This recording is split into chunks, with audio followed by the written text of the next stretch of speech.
Hi there. Welcome to the Macmillan Learning webinar, Teaching Chemistry in the Unexpected Online Environment.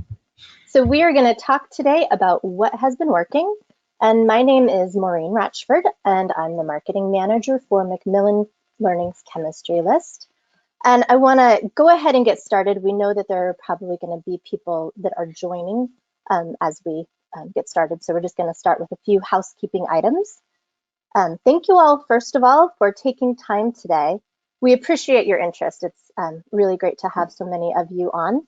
And want to let you know, since there are a number of you participating today, we have everybody on mute. And I encourage you to send questions through the platform. We actually will show some of the functionality on the GoToWebinar in just a second. So go ahead and send your questions, and I'm going to show you some of the functionality.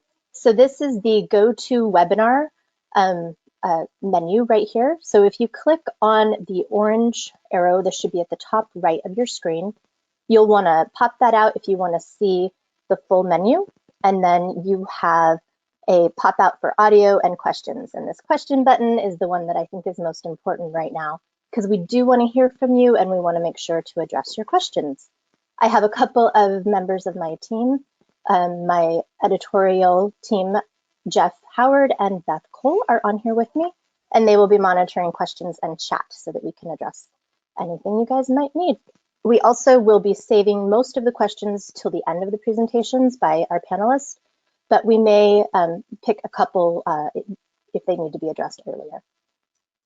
And last, I wanted to make sure that if you, for some reason throughout the webinar, lose the actual screen, go ahead and look at the kind of blue flower or maybe even snowflake icon in your tray and click on that, and it will bring you back to your webinar.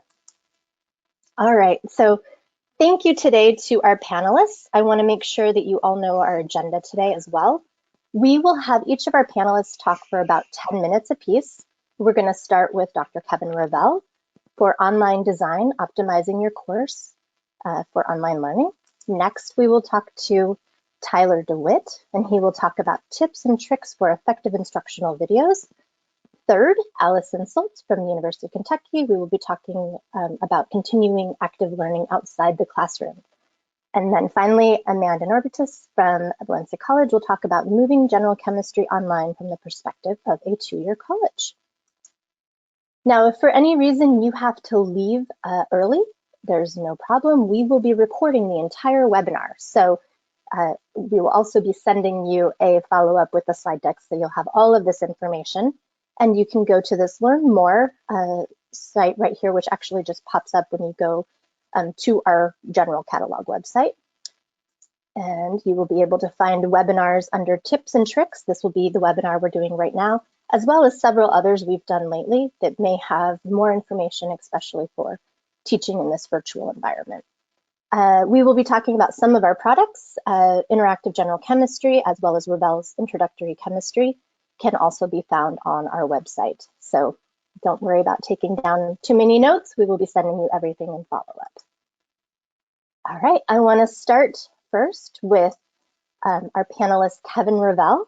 Kevin is an instructor and an administrator at Murray State University. He is also an author of ours for the Introductory Chemistry textbook and online package. So I want to pass it over to Kevin and let him go ahead and share with you. Hey everybody, thank you Maureen for the introduction. It's good to, I guess I'm not seeing y'all, but it's good to have the opportunity to interact with you today. I appreciate you joining in. I just want to say I am exhausted. I don't know how y'all are doing, but I have had more emails in the last 3 or 4 weeks than I've ever seen. This has been a huge adjustment, I think, for everybody.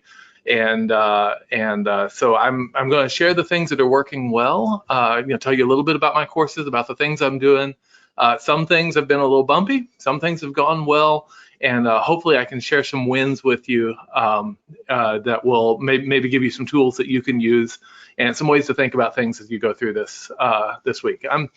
I do have the luxury, I guess, of seeing this challenge from a few different perspectives. I teach Intro Chem and Gen Chem, but I also I'm also department chair, so I'm dealing with a lot of administrative challenges and working with a lot of other faculty here to help them with whatever they need. And I also have kids in college, so I'm watching my own kids in their own classes and how what's working for them, what's not working for them. So hopefully the perspectives that I share with you today will come from several different perspectives, I guess. So let me tell you a little bit about the classes that I am teaching. This semester I'm teaching Intro Chem as a dual enrollment course. So I've got 2 high school teachers that are doing a lot of kind of the day-to-day stuff. And I've been sort of managing those. And then I'm also teaching a 5-credit Gen Chem 2 class and lab with honestly one of the strongest classes I've ever had. And so they have, from the beginning of the semester, they have pushed me and kept me honest in terms of making sure that I have high quality materials for them, that I'm ready every day. And even as we've transitioned to online, that continues to be the case. So I want to talk a little bit about both of these, the Intro Chem course and the Gen Chem course, just over the next couple of minutes.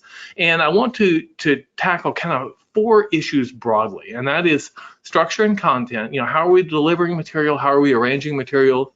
I've been spending a lot of time thinking about exam integrity, a lot of time thinking about labs, and then also thinking about student engagement. How do we make sure that students are locked in with what we're doing, make sure that we're really providing a quality educational experience for these students?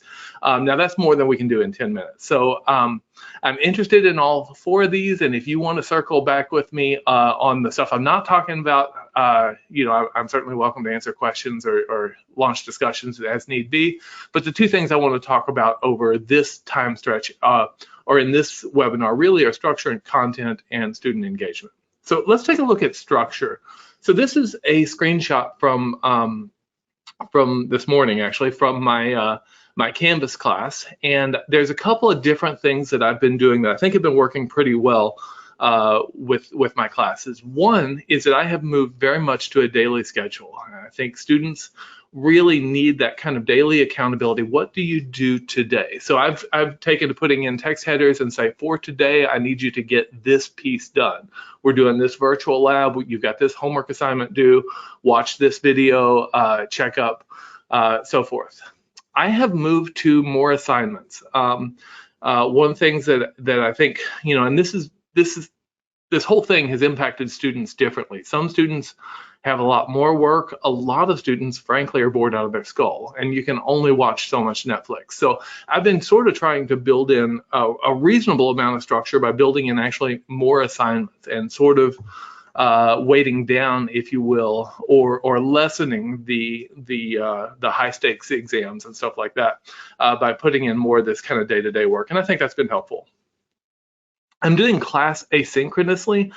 So I'm doing lecture videos and uploading those through Canvas. But I think it's also important to have that contact with students wherever we can. So every class period I'm using as a virtual office hour or a review session. And so students are able to check in if they want to. I usually have about 10% of my class or 15% of my class, depending on where we are relative to the exam, jump in there. And those check-ins have been, I think, really helpful. And it gives me a chance to answer problems. I have, if I turn my screen just a little bit, I've got my whiteboard of glory here. So when in those check-ins, I'll just turn the camera over towards the whiteboard and go from there. And then the last thing I think that's been really important is a lot of communication. I have been trying to send emails out to, or emails and announcements through Canvas to my students just very regularly. Hey, here's what's coming. Here's what you need to be aware of. Don't forget about this. This is coming. And so I think those 4 things they've actually increased the structure of my course, and hopefully that's been a helpful thing as well. So let me show you a little bit about both of the 2 courses. The easy one for me has been Intro Chem, and this one has gone pretty smoothly. And I say that one because a lion's share of the work has been carried by high school instructors that were handling some of the day-to-day, but also because we already had all the resources together. I had the opportunity a couple of years ago to build to publish a Intro Chem textbook with curriculum, and when we built this kind of with a lot of flipped classes in mind. So I actually built a complete set of lecture videos for the classes, and also a lot of in-class activities that students could do. What I'm finding is that framework, that toolbox, is translating really well to online classes. So we were able to drop in the videos and even use some of the activities. I'll show you quickly kind of what that looks like. In terms of videos, and there's a number of schools of thought on this, but I really like the voiceover PowerPoint model for videos. I think one of the things to be aware of as we're producing videos is the need to keep it clean. Use analogies wherever you can, use images, but don't flood a slide with data. I like to use animations to introduce things one topic at a time, one idea at a time, and I can just, each time as I talk through it. The other thing I found I like with animations, and this takes some practice, I'm not advocating for doing this, but want to plant the seed at least for you at some point, is when it comes to practice problems, one of the things I found is that a lot of practice problems we do the same way over and over. Stoichiometry problems, you solve the same way, you've got the same pattern. And so I had moved a couple years ago to kind of animating solutions, using a script style font and using a left to right wipe, so that as I'm talking about a concept, I can introduce one thing at a time as though I were writing it on the board. And even in a live classroom, I use this model. I found that for the online classes, this works really well. And so this is a nice feature to have. It's a nice way to do videos if you have the opportunity to do that. And I'll circle back to that here in just a second. The other thing that I've seen that I really have liked is that with the intro project, we had built a number of interactives that were that we've used as kind of in-class activities a lot of times, guided inquiry activities, but they are functioning pretty well as virtual labs also. So I say that with both the videos and the interactives, if this is something that you look at and you think, wow, that would be really helpful, after the webinar, reach out to Maureen. She can connect you with some of that, and we've got some options available there. So I wanted to make sure that you were aware of that and that you know about that. So next item. So Gen Chem. Gen Chem has been tougher. Intro Chem, I started the semester with everything ready to drop into place, and Gen Chem, I didn't. And as I mentioned, I've got a terrific class of about 60 students this year in Gen Chem, and they have pushed me all semester long. And so the question is, how do we do this? What's this look like when we go online? Now, for me, and again, I'm showing this to you for a reason. Yeah, I'm gonna share this a little bit. Well, one of the things I felt like I needed to do is this voiceover PowerPoint with really careful animation is kind of what I do. And I think it works really well for students. And so I have poured a lot of time into building these for my class. And I'm about a half step ahead of my classes right now, but I'm continuing to build these on the fly. They are not perfect, but I still think that getting things in this kind of cleaned up format is really good. I'm also, I've wanted to take my Gen Chem 2 to a flipped format, so I'm scheduled to teach the same course again in the fall, and I'm really looking forward to using these videos to transition it to flipped, and that's something that I think this is going to pay off. Like I said, I'm also using the check-ins every other day to make sure students are doing okay. One of the things I've tried to do is to mix it up. So even in the lecture video, I love that voiceover PowerPoint style. I think it's really effective, but I also know that students are sitting by themselves a whole lot right now. So I've done some things where I've experimented with different formats. Me in front of my whiteboard here in my office and talking through that. And that's not the style I normally do, but I think in this situation it's good. And sometimes it can be quicker and easier. So I think as y'all are building your own videos, if you're doing stuff asynchronously, just grabbing a smartphone and going really will work a lot of times. But mix it up. One of the things that I've done is to play with breakout rooms. It turns out that in Zoom there's this feature with breakout rooms, and so about a week ago, I thought, I have got to mix this up just so it's not a rut for everybody. And so we pulled an assignment that normally I would do in small groups and recitation, and we dropped it right in. And so I had people go into the breakout rooms. This is cool. If you haven't done this, you can give this a shot, and I was able to actually drop into each group, and that was nice because all of a sudden I had a group of 4 people and everybody had their cameras on, and I could show up like Obi-Wan Kenobi or something and say, hey, how are y'all doing? Or if people had a class, they could flag me and I could drop in and say hello. And it gave me a chance to talk to people in small groups and check on everybody and also answer questions. So it made for an interesting class and a little bit different classroom. So I do recommend that you try that if you haven't tried that. And again, the last thing is communication. Just make sure that you're communicating with students. I think students really, the 2 things that I always think that students want is they want the ground rules to be clear, the expectations to be clear, and they want them to be treated with respect. And I think doing both of those through this time will go a long ways. One last thing I wanted to mention very quickly here, if I drop back, is this video style. I am happy to share these. I know how much work goes into this. So if you are teaching Gen Chem 2 this semester and you are in those last few chapters, the buffers and the thermodynamics and the electrochemistry, and you need some videos, I am happy to share these with you. So again, check with Maureen and she can put you in contact with me after this, and I will be happy to share. So I think those are my big ideas. The last thing I noted here, unfortunately this morning, is that in every picture I had as I prepped for this slide, for this talk, I'm wearing the same shirt. And that is an unfortunate consequence of the apocalypse. I thought I was going to be dressed like Mel Gibson. It turns out I'm just wearing the same plaid shirt every day. So hope you guys are doing well. Good luck with everything. And thank you, Maureen, for the opportunity. All right, thanks so much, Kevin.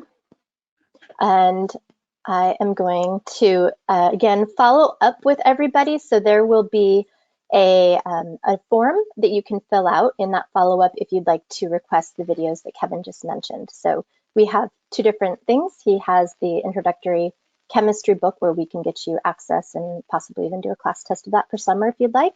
And we would be happy to share all of the videos that Kevin has just done for general chemistry.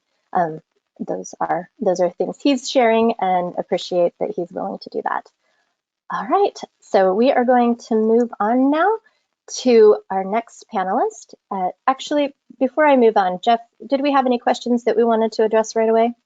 Yeah, there's about 4 questions that came in during Kevin's talk. The first one is from Donovan. The question is there a general consensus for which is better, live or pre-recorded lectures? That's a great question. And one of the things I've been doing is checking in on my students, sending emails every chance I get to communicate with them. And I've been asking the question, is this working for you? And fortunately, I've got some students that will give me feedback, pretty blunt feedback. And honestly, I've heard it both directions. I've had a couple of students say, whoa, can you dial back the written assignments? I'm swamped here, which is something that was good for me to hear. And that is something where I still think I'm right to expand the amount of assignments that they're doing, but I'm also going to call it back just a little bit, and even with the online homework, I'm going to trim it back just a little bit. I've also heard some students say they really like the in-person, the live. I've had other students tell me just the opposite, that they really prefer being able to hit pause on a video and catch up with their notes. And so I think what we're dealing with here is the same thing that we encounter in a live classroom, is that we've got a lot of different learning styles. And one of our challenges is to figure out how do we appeal to all those different learning styles, or how do we make the material as accessible for them as we can. Great. Thanks so much, Kevin. And now we're going to move on to Dr. Tyler DeWitt, who is going to talk a little bit more about the videos. So maybe, Tyler, you could answer that question as you go through as well. Tips and tricks for effective instructional videos. And Tyler is a YouTube educator, and we are very happy to also have him lend his talent to the Interactive General Chemistry video program as the video creator. So I'm going to go ahead and introduce Tyler now. Let's unmute. That might work a little better. So I'm Tyler, and I make a lot of videos about chemistry. A bunch of them are on YouTube. I also made a whole series for the Interactive General Chemistry book, which was super cool. So a lot of folks have been reaching out to me in the past couple weeks wanting to know about some of my best practices for making videos. this whole sort of pandemic thing has made everybody want to start making videos for their classes that they're now teaching online. So I wanted to share a couple, we might call them sort of tips and tricks. Some of these are philosophical, sort of big picture ideas. Others are very targeted specifics, but it's sort of like a tiny little toolbox that I wanted to give you right away. And hopefully all of these are like actionable tonight or tomorrow, and they'll really help. So first is like the biggest picture idea, and I think it's the most important. When you start making video content for the first time, whether it's turning on a camera, talking to the camera, whether it's just making a PowerPoint that you're narrating over, it's not going to be perfect. And respectfully, you just need to get over it. It takes a really long time to build up to the point where you're making stuff that looks beautiful and polished and professional. And anything that you make is going to be helpful for students. To really hammer this point home, I wanted to put stills from two of my videos up here. The one on the left is one of the first videos I ever made for YouTube. And critically speaking, it looks terrible, right? Like my hair is in the way, the lighting is bad, it's very low resolution. I made this over 10 years ago. And then on the right is a video that I made on galvanic cells. I spent weeks cutting out all these little pieces of colored paper, and it took forever. The one on the left, which looks significantly jankier, has like 10 times as many views and comments and likes as the galvanic cell video. So it just goes to show that even though the production value is quite low, it's one of the first ones that I made. I didn't really have the hang of making videos yet. It has helped like millions of students. And so any content that you make, even if it doesn't look like the most beautiful, polished stuff out there, it's going to be helpful for your students. Okay, so going on to the next point, this kind of dovetails with the previous one. This is really important to keep in mind if you're making educational video for the first time. I like to say that good teaching is not what we call good television. By good television, I'm talking about the beautifully shot narrative stuff that we see on TV, we see it in the movies, but we also increasingly see it on YouTube. Like a lot of the stuff that we just watch for entertainment on YouTube is tremendously highly produced. But effective teaching content, I'm convinced, doesn't look anything like that. Here I have two videos. One is a still from one of my video on one of my channels, and another is from the YouTube legend Patrick JMT, who's taught essentially a whole generation of students math. Students love when they're learning slow, deliberate, patient, step-by-step explanations. In many cases, if it feels too slow, you're on the right track. When you're teaching a student how to rearrange an equation or how to plug in variables, you don't want the frantic, highly produced style of a YouTube edutainment channel. You don't want to be comparing yourself to something you'd see on TV. What you really want to do is be trying to recreate that patient step-by-step interaction with a student that you'd be having in office hours, okay? The result is going to look totally different than polished education. I mean, it's going to look completely different than polished entertainment video, but it's going to be tremendously useful for your students. So remember that good teaching is by no means good television. These are totally different beasts. So don't let that hold you back trying to make your stuff look polished and flashy. It shouldn't be, and I'm convinced it will teach students better if it's not. Okay, next point. This is a little bit more technical, but super important. Good audio is so much more important than good video, okay? No matter whether you're making a narrated PowerPoint or if you're talking into a camera, people won't watch beautiful video if it has bad, echoey, crackling audio. They're just gonna turn it off. But if the audio is good, people will watch the jankiest video you can imagine.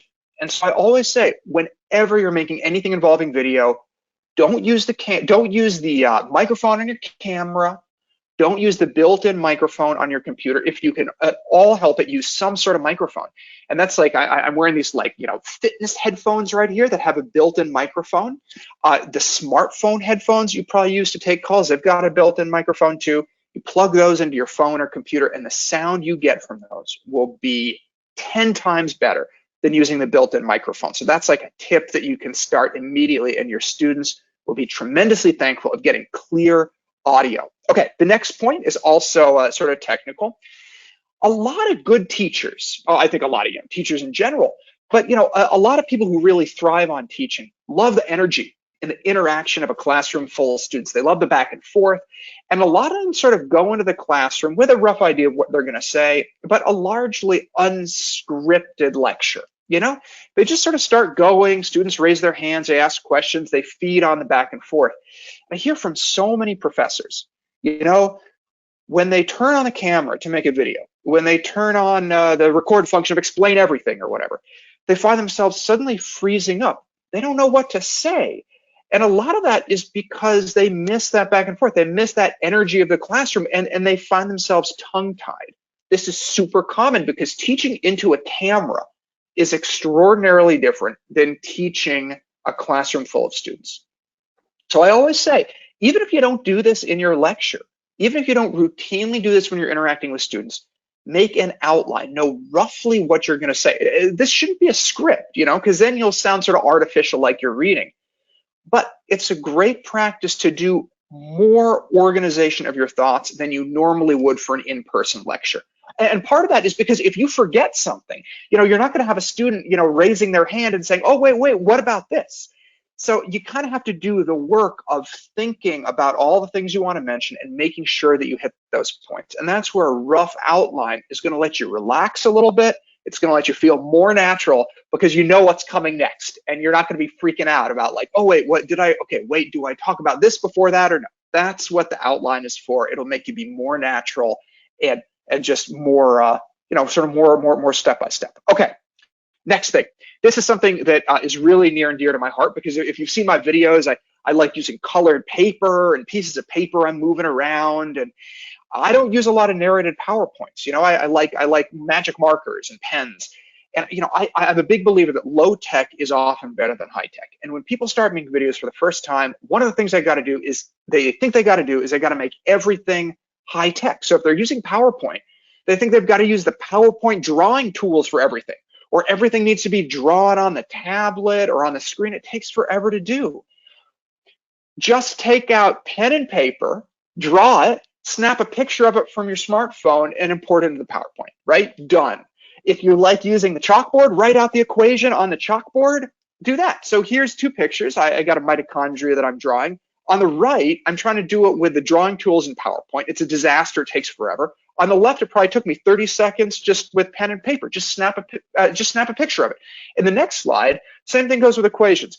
Something about like people start using equations in PowerPoints and videos, they feel they need to be laying them out in Microsoft Equation Editor, or using hours and hours to typeset it. No, just write it out and snap a picture. If you like using the chalkboard, write the equations out on the chalkboard. Snap a picture of your chalkboard. It shouldn't take 3 hours to put a 5-set step-by-step rearrangement of an equation into your PowerPoint. It should take you about 30 seconds to write it out and snap a picture. The next slide here just sort of like reinforces that fact. Patrick's YouTube channel, probably the most popular educational channel on YouTube. All he does is just aim a camera at a piece of paper as he works through integrals and differentiation and you name it. And students love it. They find it tremendously useful. Low tech is often and usually, I think, more effective than high tech. Okay, last 2 points, which are sort of broader, more philosophical. It can be really hard to feel that you've got to make everything for your class. So I often say, don't reinvent the wheel. You don't have to make a video on everything. There are a lot of good existing resources out there. So look, I'd be remiss not to mention the excellent product, Interactive General Chemistry, that I produced the videos for. I made a bunch of them myself, and also a number of my colleagues were the video presenters in certain topics. We have a full range of videos in IGC that sort of like do all the sort of classic types of problems you'd solve in a Gen Chem class. And if you want to check out IGC, maybe just for the videos, talk to Maureen. She'll get you set up and you can test it out. You can have some videos to share with your students. And on the next page, I want to just do a shout out to all the other great resources that are there on YouTube. Professors will often say, like, oh, there's so much out there. I just don't have so much time to go through and find everything. Well, here's an idea for kind of a different type of flipped classroom. Students spend so much time these days learning on YouTube. When they have something they need to learn, they go right to YouTube. And a lot of them are learning, sort of doing their own tutorials from these videos in their spare time. And so maybe as a professor, you'd feel comfortable thinking about sort of flipping it a little bit and saying, I want you to go out and find some good videos on X topic, or, you start teaching X topic on Tuesday, and okay, by the time we follow up on it on Thursday, suggest some YouTube videos that have been helpful for you. I guarantee you'll be really impressed by the thoughtfulness and the carefulness with which students will look through YouTube videos. And I think you'll really be shocked by how well students can separate the wheat from the chaff when it comes to educational videos on YouTube. Okay, here's the last one. You don't have time to redefine chemistry teaching right now. A lot of folks, when they start playing around with these, creative things like making videos, making PowerPoints, they got so many great ideas. And they're like, oh man, I want to make the most perfect lesson on kinetics. And oh, we should really teach equilibrium this way. That's awesome. And in the future, you'll have plenty of time to do that, to write that absolutely beautiful, perfect book, to make a beautiful series of 200 videos. But for right now, just focus on getting your students through the rest of the semester. Learn everything you can, keep all your great ideas in a little notebook. But at the end of the day, just remember that right now, you don't have time to totally redefine how we teach chemistry. Save that for the future. Help your students for right now. So those are some of my tips and tricks, summarized on the last slide. Those are some of my tips and tricks on some things to keep in your mind when you start diving into educational videos for the first time. And if you got any questions, put those into the GoToMeeting interface here, because I'd love to answer a couple of those and help you out however I could. All right, thank you so much, Tyler. And it sounds like a lot of the questions that are coming in are things we're going to want to address with the full panel and actually have some more kind of back and forth with everybody. So we'll hold off till the end there. Appreciate it. And now I'm going to introduce our next panelist, Dr. Allison Soult from University of Kentucky. And Allison has really become our go-to when we need somebody to give us some ideas on how to do really fun and creative activities in the classroom. And when I checked in with her about this webinar, she was already starting to do a lot of the things she had been doing outside of the classroom in this new online environment. So really excited that she's able to participate here. And I'll hand it over to you, Allison. All right. Thanks, Maureen. So I am at the University of Kentucky. I teach, this semester I'm teaching a general organic and biological chemistry class to about 250 students who are almost exclusively pre-nursing majors, and I also serve as the director of general chemistry. So I'm also coordinating all of the exams and other things going on with all of our general chemistry students. So what I want to talk about is kind of what it looks like in my classroom and what it looks like outside what it's looking like now. And I'm going to reiterate what Tyler said. This is not the time to redefine everything you do in your classroom. So I already have a flipped classroom. I already had a lot of content recorded before the semester started. So I have a lot of that stuff. But in my classroom, I would have groups of about 60 groups of 3 or 4 students working together in small groups. I had peer mentors that were going around and interacting with them and interacting with me. And I really miss all of that. I miss those interactions with students. It lets me see what they're doing and where they're struggling. And it's just, no matter how much we do online, it's really hard to replace that. So I really am missing that. And I'm sure a lot of us are missing those interactions. Even as an introverted heart, I still like talking to my students. But I had to rethink how I'm going to put this stuff on Canvas and Zoom. How can I make this experience as good as I can with what I have, and also make it reasonable for students. So what I want to look at is first, on the next slide, is looking at kind of how I structured, and similar to what Kevin was saying about giving a structure by day. So because of a flipped classroom already has so many moving parts with the pre-class and in-class and post-class activities, I felt it really important to maintain that structure for students. Before this, when we were kind of in regular mode, I would give a page that had the whole week's worth of activities. So here's what you need to do before Monday and before Wednesday and before Friday. Here's what we're doing each day in class.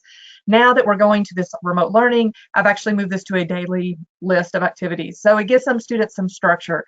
I think it's really important for students to have that structure. When you just say, hey, do this whenever you want, I think a lot of it doesn't get done, and students really need that system in place. They've gone from having classes at specific times of day and kind of having all of that in their lives to basically no structure whatsoever. So keeping that list of activities, checklist of what to do is really important. But I think it's also important that we recognize that we need to be flexible. There are going to be some students that life happens. We had storms go through Kentucky, so Wi-Fi went out. We have students who are working in healthcare, so they have different schedules right now. So being flexible on that. But the way I've set up my class, and so I'm using PlayPosit, which I've always used for my pre-class lessons. Students can watch those, then they can follow up with questions and things like that. There are integrated questions with those. For my in-class assignments, and that's what I'm going to talk a little bit more about after this, about how I kind of structured those. But I have been adding a video for each class day. And I don't have a studio. I have my, iPhone and standing in front of a wall to record these. So that way students can actually see me, because in my PlayPosit lessons, those are all screencasts. So they hear me, but they don't see me. And I also think it's important for students to get that connection to their instructors now. They're missing out on seeing people just as much as we are. So I do record a video where at the beginning I'll talk about what's going on, what we're doing, just kind of so they can see me, and then talk a little bit more about what we're going to be doing, kind of similar to what I would do at that first 5 or 10 minutes at the beginning of class when we actually were there in person. And then we have group activities, and those would normally be done in class. I have lots of sets of those of paper activities, so I've had to kind of reimagine and rethink a little bit about how I'm going to do those online. And then I follow up each day with a sapling homework. So I already have my sapling homeworks divided out among each day's content. And if you're using sapling or whatever homework you're using, you don't have to reset all that up or divide them, but just let students know. Say, hey, after you cover sections 10.1 and 10.2, you should be able to do these problems on sapling or your homework, just to kind of give them some structure so they don't feel like they are floundering. So what I want to take the next few minutes to look at is looking at some of the activities. And so the first one is looking at Tarsia puzzles. So this is one of my favorite types of activities. There's actually a free program that you can build this in there's a link to my website where you can get information about that later on. But I think it's also useful to see how I'm doing this now. So normally I would have these in bags. I'd hand a bag out to each group and they'd all work on it together and upload a picture to Canvas. So I've kind of done a couple of different things here. These puzzles become triangle pieces, or they come as triangles, obviously, and then the students have to assemble this puzzle. They don't get the solution here. This is what they would upload. So for some students, I was able to post copies of this, for the copies of the pieces for them to print and cut, and that works great. But I found out I have a fair number of students without access to a printer. So on the next slide, what you'll see is that I've actually made a digital version of this. Okay, Maureen, can you click to the next? Sorry. Yeah, there we go. So I've made a digital version of this, so students can still do the matching and do this. And I built this on flippity.net, which integrates with Google Docs, and this is also free. As you'll see, a lot of my resources you'll find I like to use the free resources when I can. And so what I see is that students can do this activity. They can then upload a screenshot of that to Canvas. These activities in class are all participation based. So as long as they've done it or made a reasonable attempt, they're going to get the points. This is not a huge portion of their grade, but it gets that practice in that they need. And if a student is struggling, they can take a picture, post it on my Piazza message board or email me, and I can say, oh, well, here's where you made a mistake. That's what you need to do differently. So giving options for students, recognizing that we do have students without printers available in their homes, so we need to make sure we have multiple ways to do this. A lot of these things could have just as easily been done in a worksheet, but this is far more interesting to do than just that. And I do have a link to these activities on my website, so you're welcome to take them, steal them, borrow them, use them however you want. Another type of activity that I look at is domino games. And these are fun. Again, they're solving problems, but they're also adding that self-checking aspect. And that's a big thing for me when I have so many groups. I don't have time to go around to every group and check in. Did you get this right? Did you get this problem right? So having an activity that provides some sort of self-checking lets them kind of know they're on the right path. And domino games are great for that. So there's a starting point and an ending point. There's a question that gives, and when they get that answer, if they can't find that on one of the other domino pieces, then they don't have the right answer, so they know to look further and to try again.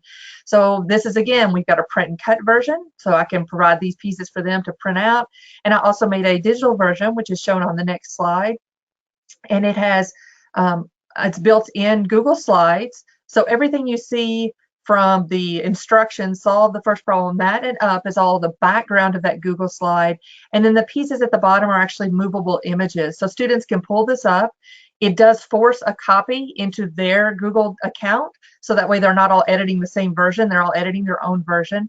And then they can drag and drop those problems or cards from the bottom into the puzzle pieces up above and solve those problems as they go through. Again, it lets them check their work as they go along. I had them upload a screenshot of this to Canvas so I can see they're working on it.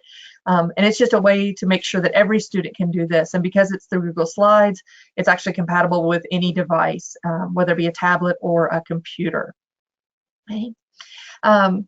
The next type of activity that I'll show you is probably my favorite. And like Tyler said, this is definitely not one of those times to reinvent the wheel. I love escape rooms.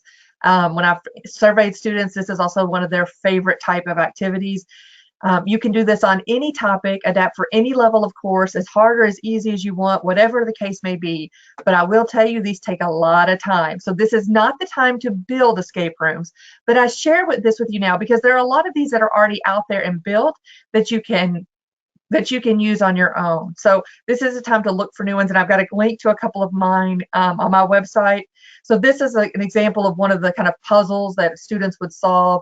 They drag and drop the images at our top. This is another Google slide. They drag and drop those words at the top, and there's one letter in there that solves a lock, and they plug that in. So again, it's that self-checking activity, and I think that's one of the most important things that students need. They have to know that they're doing okay. They have to know that they're on the right track, because sometimes if they go do 20 problems and then realize they did them all wrong, we've reinforced that error. So we want to make sure they're getting some way to check themselves as they go along. And with these participation activities, by just doing it, there's no fear of, if I make mistakes, I'm going to lose points. That if they get it wrong, that's okay. They can just do it again and figure out where they need to go. So it takes all of that stress off of it because it is participation based, and it gives them a way to check it. And it's more fun than doing a worksheet. So my escape room might have 3 or 4 puzzles they have to solve, and so that way they can do that. And the last slide has my favorite motto, and this is something I use no matter what the circumstances are, no matter what's going on, whether we're in regular instruction or not, but that is done is better than perfect. I by no means have done anything probably that is perfect. I've seen things that I've done and go, well, I can probably do that better now. And I redo those videos and things like that. But right now, it's just getting something done. When I record that short video to interact with my students that's fresh and active, I'm talking about it. I'm doing it right now so they know I'm live at the moment, although it's recorded, but I've recorded it in recent history.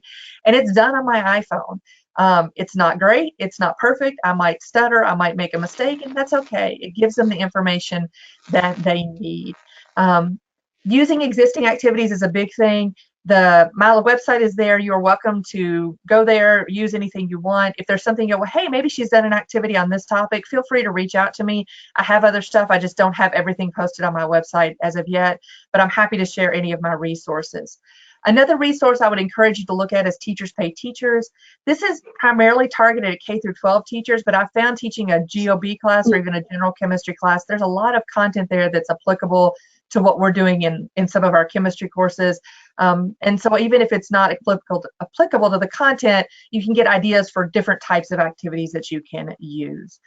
So I thanks for your time, and good luck in all of this remote learning, and I hope we all come out better for it on the other side. So thank you. Thank you so much, Allison. And I'm just going to reiterate that I am going to send this whole deck and the recorded webinar. So if you did not get these down, we will send it to your email afterwards. And now we're going to move on to our final panelist, Dr. Amanda Norbutus from Valencia College. And I am really excited to introduce Amanda. She brings forth the 2-semester perspective, or the 2-year college perspective.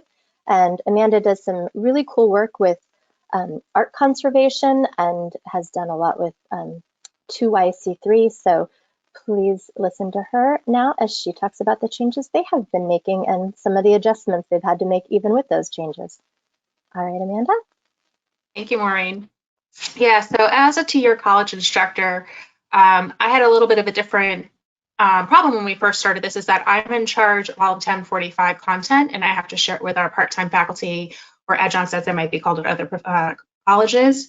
And I wanted to make sure that not only were they not panicking, is that we had enough time and enough content to share with them. As Allison alluded to, when we have students, we don't know what their home situation is. They could be working more, they could be working less, they could be having access to a computer, access to a printer. We just don't know. And we've been finding at the two-year college is that a lot of our students are actually working more. As I said, I'm in Orlando, so we have a lot of hospitality. So that initial rush after we got told to go virtual was that our students were working far more than they expected. So the number one rule I can give you is be kind and be adaptable.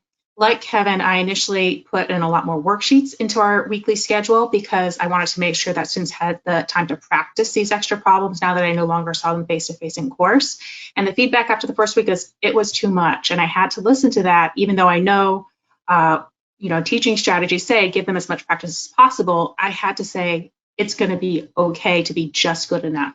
So one thing I just want to cover is we're going to go through all four of these areas about engaging students, assessments, how do I deliver content in labs, and the number one thing is engaging students. I use Canvas, I use Teams, and I have used Zoom. So on the next slide, we're going to see how I use my Canvas site and how I modified it after we went to virtual. I actually made every single one of my classes switch to a virtual semester update module. And that's where I put anything new that has changed from my original modules. So when I normally do Canvas, my whole Canvas semester is set up. So what's changed is only in this new module. And you'll see that I have these things called weekly class notes and attendance. And on the next slide, we'll see what the class notes look like. I've set these up that they're a weekly message to my students. And in this most recent week, I had to actually say, thank you. Thank you for sticking with me. Thank you for proving to yourself that you continue to do your education online in this very unique and novel experience. You want to make sure you cover what do we miss, because again, if someone checked out for the week, you want to give them a chance to say, okay, I know I've missed chapter 8, I've missed chapter 9, but I might have time to do that before I go and cover chapter 10 content. Again, that be adaptable. I am usually a very strict person when it comes to deadlines. I threw that out the window.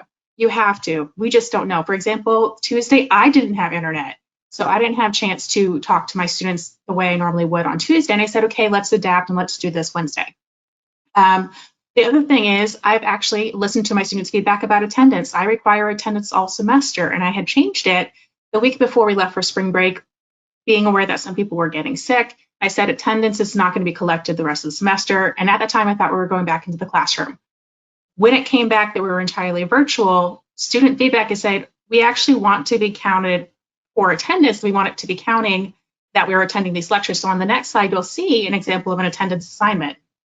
And this assignment, actually I forgot to do check-in. So I'm going to pause myself and go back to this check-in. So the other thing I could say is when you're communicating with your students, please check in with them. I did this check-in about a week after we switched to virtual. And for the most part, I heard back from students that I had been seeing in the virtual lectures all week, but I actually caught about 15 to 20 of them who hadn't been checking in. They were just so panicked with the virtual switch, they checked out. And so it was nice to see and hear back from them. And here's just an example of a student who said, I appreciate the message and thank you for checking in. They want to know that we still care, especially when we're not there in the classroom to chat that 5 minutes before class or 5 minutes after class, where you get to have that one-on-one camaraderie with your students. So on the next slide, we do have my attendance. And what I did use was the IJC attendance. I did use the IJC e-text along with sapling homework. And in the textbook, along with Tyler's videos, you have practice problems. And these practice problems exist right after an example problem. And so when we have a practice problem, I assigned 10 of them and I said, do them all in full.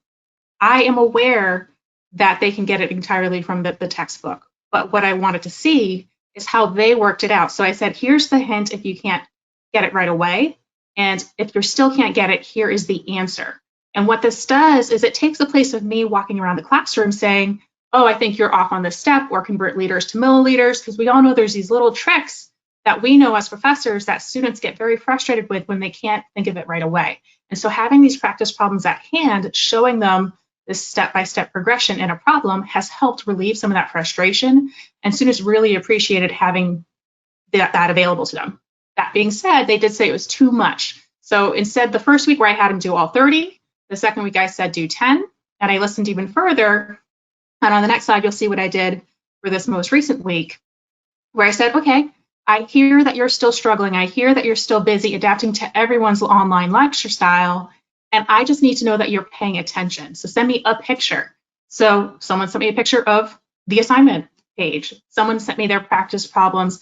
And then I said, if you send practice problems, you'll get a 5% bonus on their exam, because the other thing that happened is the week we came back, I had to give their exam. They knew they were coming back from spring break to an exam. That was something we voted on as a class.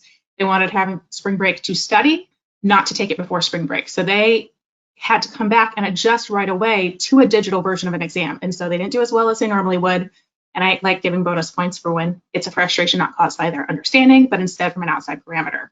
So they have this ability to do a 5% bonus, either by doing the practice problems or doing the IGC activities, IGC being the interactive general chemistry that we're talking about from Macmillan. And with these two activities, they're always linked to the textbook. And so they are lab-based activities, and they can do very well to replace labs. So I assigned 2 of them. Normally per chapter, I assign 1 or 2, and I had taken them out the first 2 weeks, again, trying to focus on practice problems. But students actually request they come back in because they enjoy it. And it's a different style of learning versus just reading the textbook or watching me lecture. So on the next slide, we will see the other options that I had for how I talk to students. I also included new digital questioning. So with digital questioning, I actually use the Respondus Lockdown browser, and we've used them for quizzes all semester. The testing is what was new, is when I used it for exams. So to remind everyone, because again, as I mentioned, a lot of students didn't have computers, they had to do this on their phone. So I gave a practice quiz, and this practice quiz has a periodic table on there, so they know it. And they also had a problem where they had to actually input superscripts and subscripts, so they know how to actually input their answers before they get penalized in a real quiz question. So please, please, if you're doing new technology, 1, take it yourself so you can see the errors, but 2, let your students do a practice run before it actually has an official grade to it. We had an earlier question on how do we actually lecture, and I lecture using Zoom now. It was the fact that on this next slide, I actually have only 1 prep this semester. First semester in my career, I've only had 1 prep. So instead of having 4 Canvas sites, Zoom can only link 1 meeting to 1 Canvas site. So with my 4 classes, I decided to go live 3 times a week, but all my classes can go to that same meeting. So I created a team site from Microsoft, and I link in my Zoom meetings. The reason I chose to go live is the feedback was, if they had the time to go to it, they wanted to see my face. They wanted to be able to ask me questions in real time. But at the same time, they wanted to be able to watch me later. So they could speed me up, they can slow me down, they could pause it. And so as soon as I record it, I send the invite, you can see at the top of the image. And then right after it's done, I say, here's the recorded lecture. And then they can watch it as they wish. And it's actually been very useful to see who logs in live versus who logs in after. And it's about like a 40-60 split. The amount of live changes because so many teachers have actually required live attendance. My attendance is no longer required to be live. I just ask they interact on a weekly basis. And so unlike Allison and Kevin, I actually created a weekly schedule because of the oddities in everyone's new schedule. But the other thing is just keep it up to date. For example, my Tuesday when I was out of internet, I immediately logged into Zoom or logged into Teams and I said, I'm unavailable. I'll email you as soon as I'm done and I have internet again. And I did. Like 3 o'clock, I was like, okay, I'm back on. If I missed your email and you don't hear from me, please email me again by tomorrow morning. And so it's been a great resource for me. The last couple of things I want to talk about are on the next slide. It has to do with labs and other things we can do. The labs, I've actually did both from IGC. The e-text, again, has these virtual activities. So here we see the one for spectroscopy that I assigned last week. And the labs have these assigned worksheets. But if you're using them to replace the lab exercise, you may want to create your own documents, maybe add some more post-lab questions in order to assess learning. You could also use the Google document that's been going around. It has about 4 or 5 slides or sheets where it goes through biology, chemistry, and physics. And if you don't have access to that, just, again, email Maureen, and I can send her the link to that as well. But it is kind of widely available. So if you haven't seen it, do a Google search real quick for virtual laboratories. And the big thing that I saw is that we've been trying to blend our traditional notebook. So I actually had my part-time faculty, they are still assigning our original pre-lab and then using these activities as their post-lab in their actual lab assignment. So use your tools that you have available with you. Your students already paid for these materials. And sometimes there was a little bit of frustration, like, we're not using it anymore. So if they paid for a lab manual, maybe continue using some of your pre-lab questions in order so that they don't feel like they totally, threw out a waste of money by no longer having an in-person lab experience. Other things I could recommend is the Royal Society of Chemistry or the FET if you haven't used the IGC, but I highly recommend IGC. They're really great experiences we're doing these virtual labs. And then on our last slide, I'm just kind of recapping. What I have is just, again, be kind, be adaptable, use the resources you have. Again, done is better than perfect, as we heard already. And just reach out to your colleagues, reach out to us, reach out to Maureen. All right, thank you so much, Amanda. And I wanted to let you guys know that we are taking class testers for the IGC product that we've been talking about. So if anyone would like to do that in the follow-up that we send out, we will give you an opportunity to sign up for that as well. Thank you to all of the panelists. And I know we've had several questions and comments coming in. So I'm going to turn over to Jeff Howard, and he is going to address some of the questions, and we'll have our different panelists answer them. You want to go ahead and start, Jeff? Yeah, so it seems like the most common question is around exams and exam integrity. Maybe we could have the panel talk about basically how they're doing their exams. Sure. I've used the Lockdown browser from Respondus. I also do know that Saplink has its own exam functionality for quizzing. I do not have Respondus record students. I do know that's available. However, not all my students have the availability to be video recorded. So as a college, we have decided to do away with video recording our students for exam integrity. To alleviate some of our concerns, we've now minimized how long that exam is open for. So previously for a quiz, I'd have it open for 3 days. Now we're minimizing it to about a day. So it's open midnight to midnight, and then I give them a time limit once they click it open. We're also using Lockdown browser. One thing we've done is to basically create multiple versions of each question, and we're doing this within Canvas. So it's not that there are multiple versions of the exam, but somebody might get question 1A and 2B and 3A and 4C. So hopefully that helps it. And also, just like Amanda, we actually, for our exams, we're giving a not much longer than the exam time window for them to complete it. The averages we've done. I do also, I do want to recommend or highly suggest, if you're doing a lot more multiple choice, add in every so often an essay question and suggest your students send in their partial credit work or their scrap work, so you can see that they're getting the problem versus just, as I call it, pick it and pray, where they just go A, B through C, D and hope they get it. So exam open-ended questions are worth it with Respondus. Yeah, we're doing something similar. One of the things that I've thought about with this is sort of this leveling the playing field. You have some students who have a lot of integrity and they're going to do it right. You have other students who frankly don't, and they're going to try to work their way around it. So the question is, how do you create an environment where you're not punishing the people who are doing it right and giving an advantage to the people who are not? And so what I've done with mine is to say, the test is open book, it is open note. You have a little, like Amanda and Allison were saying, a little bit longer than the regular window to take the test. But I also put question number 1, this basically an integrity statement that this test is open book. You can use the internet if you need to look up a definition or some simple, atomic mass or whatever. But I verify that this is my own work, that I have not relied on others or online calculators. And so hopefully that kind of opening it up a little bit while also putting that statement at the very front at least puts everybody, hopefully it closes it a little bit. It's not perfect. Quick follow-up to the exam question. Does anyone know of any alternatives to the ACS exam that are online? There is an ACS exam alternative that has been put out there. So I wonder if they're aware of that. For Gen Chem and Organic, ACS is doing an alternative exam for like $50. Okay. So there are a couple questions around how do you try to drive student engagement during video, whether live or pre-recorded? How can you try to guarantee that students are actually paying attention and really there? Yeah, go ahead, Allison. Go first. I was going to say, I use Play Pause It. There's also some other tools, UJA and things like that will, in Edpuzzle is another one that integrate questions within the video. With Play Pause It, I can actually set it where they cannot fast forward through the video. They have to go through, they answer the questions, and they get a few points. It's like this much of their course grade, but it's points, so they'll do it. And that gets, now they may be playing it on muted in the background and answering questions randomly, and I can't really control that, but it seems to be pretty effective. So I'm also going to answer that, is that I have now, instead of just lecture videos, there are problem solving videos where I take the white screen on my computer and I use my finger to write. And just kind of like Kevin mentioned, you go step by step.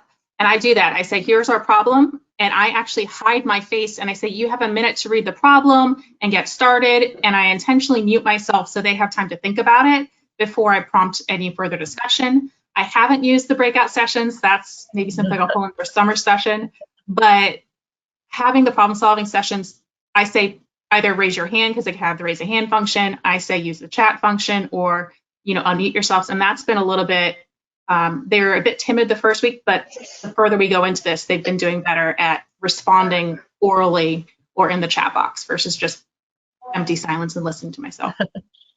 We are at time, so I just want to make a quick announcement that if you cannot stay for the remainder of the Q&A, we will again send out a recorded version that will include the entire Q&A. So please feel free to drop off if you would like to, and stay on if you want to go through the rest of the questions with us. Go ahead. Yeah, do you want to hit that one at all? What's that? Did you want to answer that one, Tyler? Or? No, I would only mention the things that everybody else has brought up. They're all great suggestions.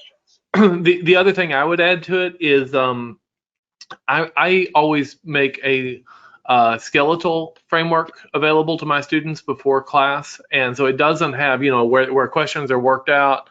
It's kind of a partial set of PowerPoint slides, so it's not hopefully death by PowerPoint where they know every single thing that I'm going to say for the next hour, but it is something where they can kind of fill in. They don't have to do every little bit of writing, but that I think also helps in terms of making it a little more interactive. You're not scrambling to take notes, but you're not fast forwarding through it either. Yeah, and the other thing, again, I haven't tried it yet, but as we move forward, our summer classes are going to be virtual only, so I'm also going to be using iClicker in my PowerPoints asynchronously, since that's a new functionality. So I can't tell you how well it works yet, but I'm intending to use it. We do have webinars in that tips and tricks part of our catalog that I told you on using iClicker asynchronously. I have found them. Perfect. There's a few more. So Tyler, we don't have any specific questions for you, but you have definitely a few fans in the question area. So shout out to your fans and to you. And then there was a general question up front about online labs. A number of you spoke about labs, but is there anything you'd like to add related to what you're using for your lab setup? Take them. Do them yourself. To be honest, the first week I didn't have time to do so. It was such a massive switch. So I postponed assigning the lab itself for a week, and I needed to make sure to experience it. For example, one of the labs I used had Flash, and so I had to write up a document on how do you allow Flash in a web browser. How do I want my new submissions to happen? And so I still had that first week I wasn't clear enough, and my students submitted their data on their old lab report sheet, and I just needed it on a piece of paper. So take it so you can kind of predict what they're going to ask you when they're taking it themselves. And then actually, Amanda, I think this is a question for you. Were your labs compiled in a Google spreadsheet? No. Here, let me see if I'm going to close it out. It is something I got from Facebook. Facebook you want friends. Me to share with you? Yeah. Let me take a second and find it first. Okay. But it was something shared by a fellow professor from Villanova, and it was basically a fact that here are all the possible virtual labs we have. And let me see if I could find it, and if I can't, I will share it with Maureen and have her add it to the document. Question for this probably is for Allison. We have a question. Shoot, I just lost it, from Katie. She's aware of PlayPosit, but is concerned about the price. She's wondering if you know of any free or more affordable options that are available. Right. So I believe PlayPosit has a free version. Edpuzzle is another tool that also has a free version. I know there's a lot of K through 12 teachers that that use Edpuzzle.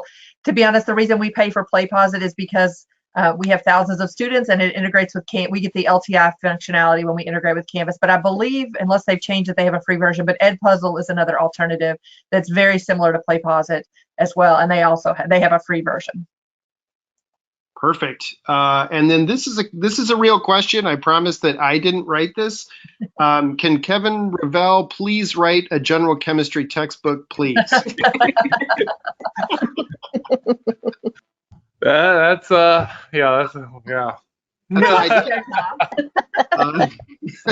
tuned on that one. And then there was kind of an interesting question way back at the beginning. I think this came in really early in your talk, Kevin, but this is a good question maybe for anyone. Given that students signed up for a particular schedule in a face-to-face environment, is it reasonable to then present a different schedule in an online world?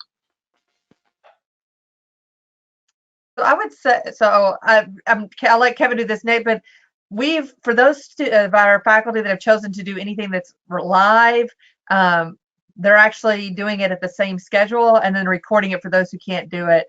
I don't think we can, I'm doing everything asynchronously because I don't think we can really ask that of students. They've got so much on. They have so many changes going on right now. I think Amanda mentioned this as well. A lot of them have work schedules that are changing because of this. If they have a restaurant work, they might be working condensed shifts and things like that. So I think changing times for required live activities is much for students. Now, if it's optional and you're just saying, hey, I'm going to like office hours, I'm going to be here answering questions, that's a different story.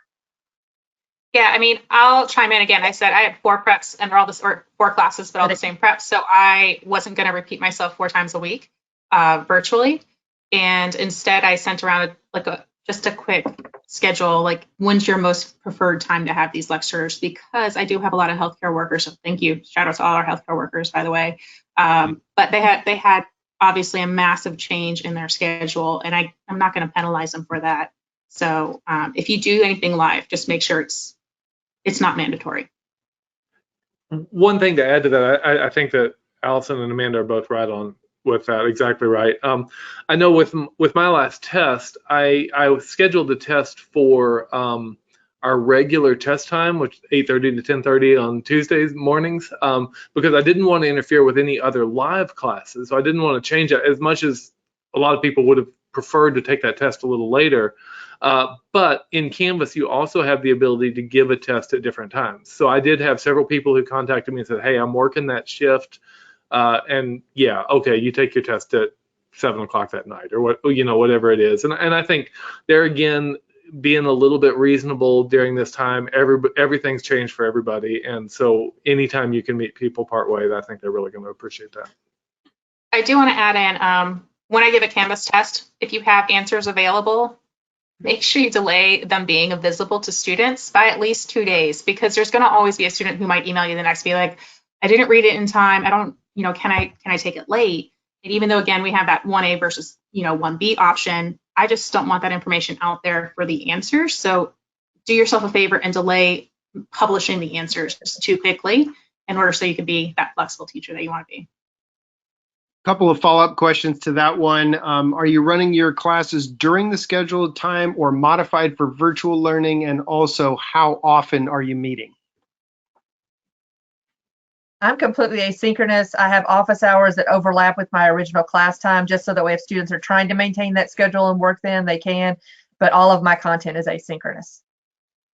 I have matched my availability for recording lectures to equal the time that they would be in lecture. So I have 2 lectures a week that are an hour and 15, and then I created an extra hour-long problem-solving session that I said is not mandatory for you to watch or read because it is off of their normal class schedule. But I do say that the lectures that I record in place of the hour and a half Monday, Wednesday class or Tuesday, Thursday class, those I would prefer them to watch. Well, and I'm doing it just a little bit differently. I've been mostly asynchronous. For me, I run my videos a little bit differently. I script things out, and Tyler, I love what you said about that. And I kind of get both sides of that. I've tried it both ways. What I found is that if I script it, that it's a huge time investment on my part, but it tightens things down so much that even though I'm going slowly and being patient, I'm not stammering around, stumbling around trying to find the right word. And so it actually condenses the time down a little bit. So our class was normally a Monday, Wednesday, Friday with 2-hour recitation on Tuesday and 2-hour recitation on Thursday, or 2-hour lab on Thursday. And I've gotten rid of the recitation. I'm basically doing asynchronous delivery with check-in Monday, Wednesday, Friday. But what I'm finding is that the video lecture portion is actually less time consuming than that. So I think it depends on how you set it up and how you do it. And I don't think there's a single best answer to it. Yeah, and it's changed. My answer, if we did this presentation a week and a half ago, would have been they prefer lecture. But this week was the first week they felt confident to read the textbook and read the definitions on their own. And they said, actually, can we do more problem solving? So I've now flipped it where I have 2 problem solving sessions a week, and my hour-long session is now reviewing any content that they still don't understand in terms of definition or concepts. So listen to your students is all I can say. Give them the options and explore. And then, Maureen, we had a question about what is an IGC problem and how do you use it? So maybe we should just make a very short explanation of IGC. Yeah. I think the first thing to point out, so interactive general chemistry is an integrated text, video, multimedia general chemistry program. And Amanda had talked about using practice problems. So within the digital first book, there are practice problems, and those are the screenshots that she shared. And they allow students to try the problems on their own first, and then open up hints, and then open up the actual answers. So those are the problems that she had referred to in her piece of the presentation. Because interactive general chemistry is a full suite of materials for the general chemistry course, we also have assessment questions to go with that. In our Achieve platform, we have a number of different question types. So we have more robust questions that you would be used to for any online homework platform. And then we also have some newer, more game-like features, one called Learning Curve that is built in and could also be used as a pre-class element. And as the program continues to improve, we'll be bringing in more interactives like the ones that both Amanda and Kevin showed. So those are ones that some people have been using for labs for right now, and they come with worksheets as well. Anything else that I missed, Jeff, that you'd want to? You missed, you actually do also have a database of questions in Sapling to pull in for quizzing on Canvas or Yes. quizzing on Sapling. So, Quizzing. and that is outside of their normal textbook questions. Perfect, thank you. And we also have a free integration with the iCloud version of iClicker. So for the Achieve platform that we have brought out this year, you actually get all of that in one platform available with the gradebook all syncing up as well. I think you got it all. The only thing I would add is that we are working with Tyler on more videos for IGC. Yes. So if you're a Tyler fan, stay tuned there. And I think we got through all of the questions.